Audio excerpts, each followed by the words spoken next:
Hey guys, welcome to my channel Cinemascope. আমি শঙ্খ। সিনেমাস্কোপের পর্দায় আপনাদের সকলকে একটা বড় ওয়েলকাম।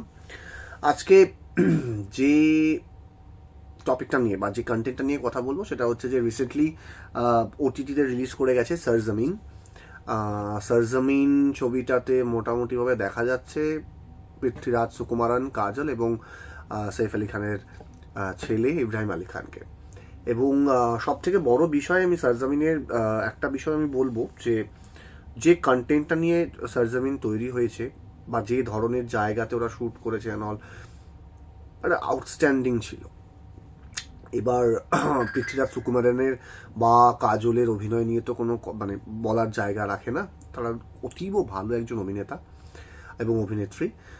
এবং তার সঙ্গে ইব্রাহিম আলী খানের অলরেডি একটা আগে নেটফ্লিক্সে একটা কাজ অলরেডি আমরা দেখেছি, কিন্তু আফটার দ্যাট বোমান ইরানির ছেলে যে সরজমিন ডিরেক্ট করলো, কাজল ইরানি, এবং সেইখানে ইব্রাহিম আলী খানকে যেভাবে পোট্রে করা হয়েছে সেটা কিন্তু বেশ বেশ বেশ অ্যাট্রাকটিভ এবং অ্যাপিলিং এবং সত্যি ভাল লাগছে ইব্রাহিম আলী খানকে। মানে হয় না, মানে একটা একটা পোর্শনের মধ্যে, একটা ভালো কাজের মধ্যে, একটা ভালো ইউনিটের মধ্যে পড়লে অবশ্যই ভাবে ওই ইগারনেসটা তৈরি হয় যে হ্যাঁ আমাকে কাজটা করতে হবে, দুর্দান্ত হবে ওই এবং নৈপুণ্যতার সাথে। সেই বিষয়টা কিন্তু দেখা যাচ্ছে কাজটার মধ্যে।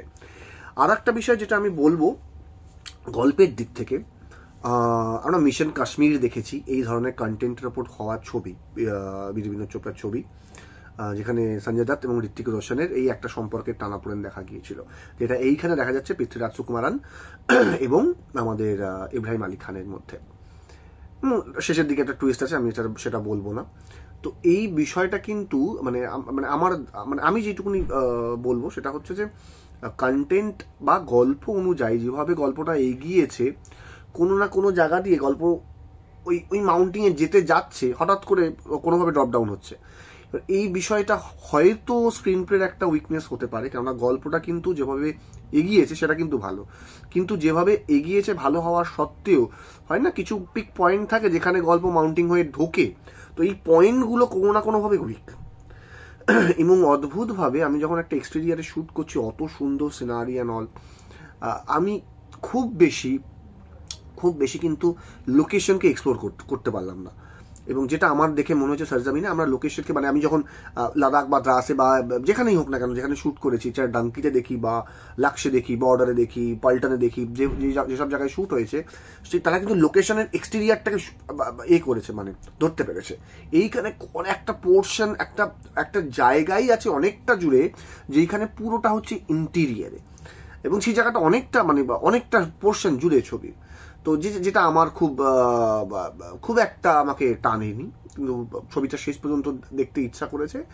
এবং ছবিটা যেভাবে শেষ হয়েছে, ছবিটা শেষের দিকে একটা টুইস্ট দেওয়ার চেষ্টা করা হয়েছে, যেটা খুব খারাপও লাগছে না, খুব ভালোও লাগছে না, ঠিক আছে, রিসেন্টলি সেটা পোর্ট্রে করা হয়েছে। তো this is the entire thing. সবার অভিনয় ভালো।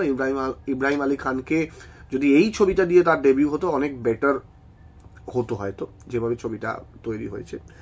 মিউজিক ভালো, লোকেশন ভালো, কাজকর্ম সবই ভালো। তো এই মোটামুটি সরজমিনের আমার তরফ থেকে একটা একটা রিভিউই বলতে পারেন থাকলো। অবশ্যই সিনেমাস্কোপে আপনাদের সাথে আবার দেখা হবে অন্য কোনো কন্টেন্ট নিয়ে, অন্য কোনো সিনেমার টপিক নিয়ে। সো আজকের মতো সিনেমাস্কোপ থেকে আমি বিদায় নেব। প্লিজ ফলো করুন সিনেমাস্কোপকে এবং লাইক শেয়ার করতে ভুলবেন না। টাটা।